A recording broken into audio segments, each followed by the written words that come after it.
Ya, kalau hasiba biasanya dalam tafsir Quran adalah satu perkiraan yang berakibat baik. Kalau zonna, ya zunnu, sama artinya perkiraan juga, itu berakibat buruk. Ya.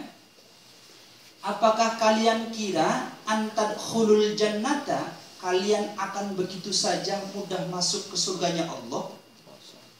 Walamma, sebelum, lamma ya'tikum, datang atas diri kalian, masal, satu hal yang serupa, alladina, yang pernah diberikan serupa itu pada orang-orang khalau, yang telah berlalu, min qablikum, dari kalian semua. Jadi sebelum kalian telah datang kaum sebelum kalian yang kami uji, ya, dari ujian orang-orang yang bisa masuk surganya Allah Subhanahu wa ta'ala.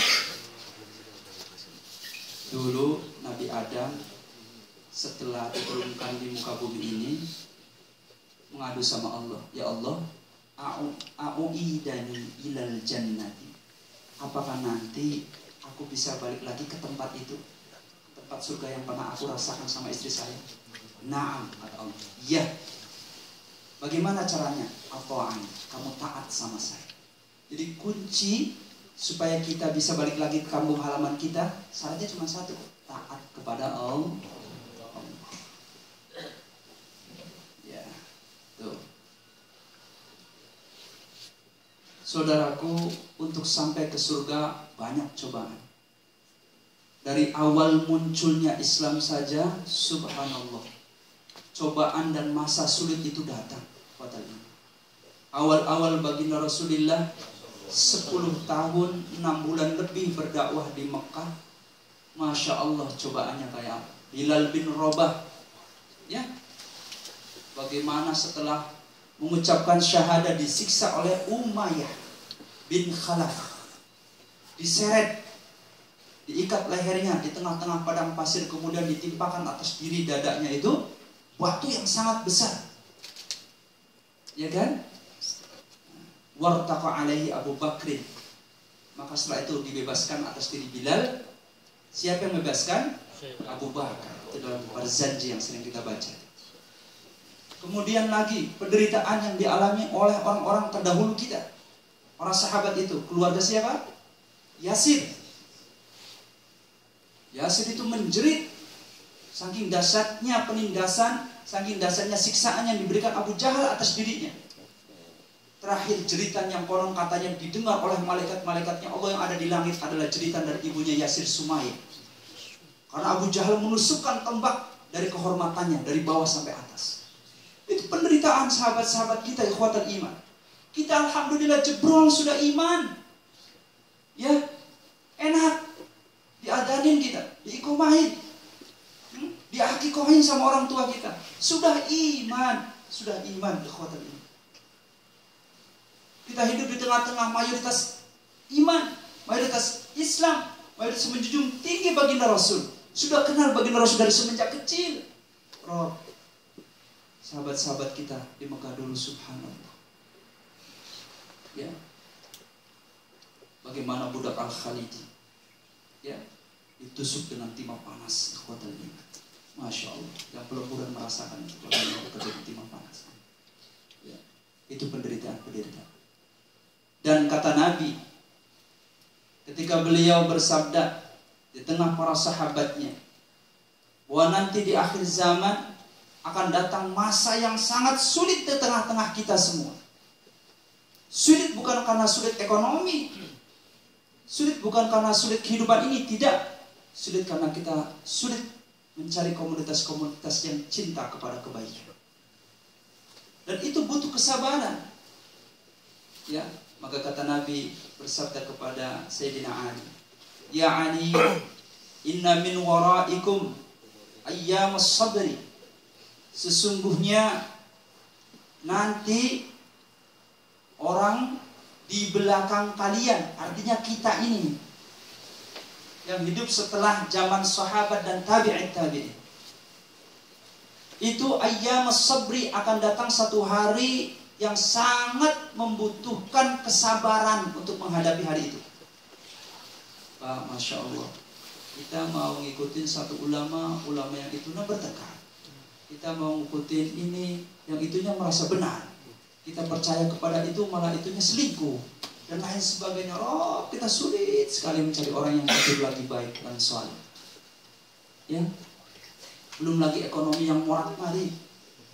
Ya, biaya pendidikan yang sangat tinggi. Maka kata Nabi dilanjutkan lil mutamassiki fihinna yauma idin. Maka beruntunglah orang-orang yang bisa tamassuk, berpegang teguh fihinna yauma idin, pada hari itu. Bima antum alaihi, dia berpegang teguh pada hari itu sebagaimana kalian berpegang teguh dengan agama kalian yang aku sampaikan kepada kalian, wahai para sahabatku. Maka atas diri orang itu alaihi ajrun khamsina minkum, akan diberikan pahala 50 kali lipat. Masya Allah. Hebat kita Pak ya. Subhanallah. Bahkan umat yang sangat dirindukan adalah yang kita ini oleh baginda Rasul. Kan pernah disampaikan oleh Ustaz Dede kan. Lalu para sahabat bertanya, ya Nabi Allah, wahai Nabi Allah, au minhum, apakah pahala itu atas kehebatan mereka? Tidak. Qala bal minkum. Tidak, akan tetapi pahala itu diberikan kepada mereka karena mereka mengikuti langkah-langkah kalian. Langkah-langkahnya para ulama-ulama salaf, para ulama-ulama tabi'in yang salih. Ya Pak ya, yang tidak saling bantah-membantah, yang tidak saling tuduh-menuduh, yang salih hanifan muslim. Ini dalam kitab Zaid fi Durusid Da'wah wa Tarbiyah. Ikhwatal iman, hadani Allah wa iyyakum ajma'in. Lantas bagaimana caranya kita menghadapi hal-hal yang sangat sulit di akhir zaman ini? Syekh Mazin Al-Furaid dalam kitabnya tadi Az-Zaid fi Durusid Da'wah wa Tarbiyah itu memberikan langkah. Yang pertama adalah al-yaqinu bidinillah. Kita harus belajar, kita harus yakin dengan agamanya Allah Subhanahu wa ta'ala ala tariqati ahli sunnah wal jamaah. Kita harus berpegang teguh dengan sunnah dan cinta dengan amal-amal jamaah. Bagaimana cara menumbuhkan supaya kita yakin? Ya tadi, sering-seringlah kita mudzakarah, sering-seringlah kita hadirin majelis ilmu, sering-seringlah kita bermusyahabah dengan orang-orang salih. Dan ada yang lebih terpenting, kita ini seyogyanya dan harus selalu berjamaah. Ya, harus apa? Berjamaah. Yang kedua adalah muraqabatul Quran. Harus bersahabat, berinteraksi lebih banyak dengan Al-Quran. Ya Ali, sayati zamanun ala ummati fitanun Qadulmil lail.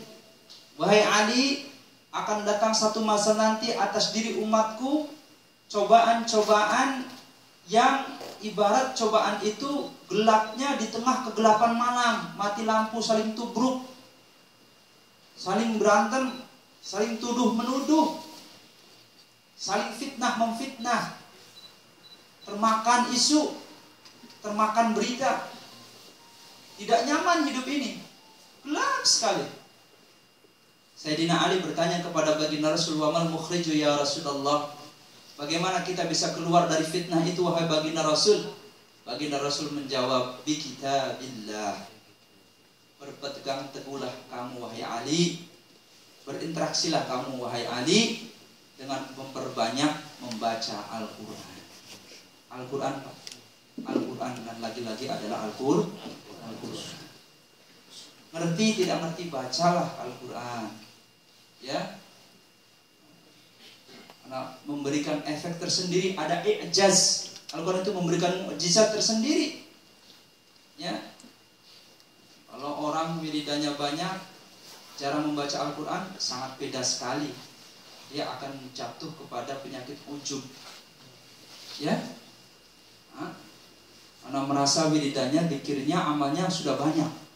Tapi orang yang membaca Al-Quran akan merasa kurang dengan bacaan Al-Quran sehingga tidak disibukkan dengan keujubannya itu. Tidak disibukkan dengan pamer-pamer amalannya itu.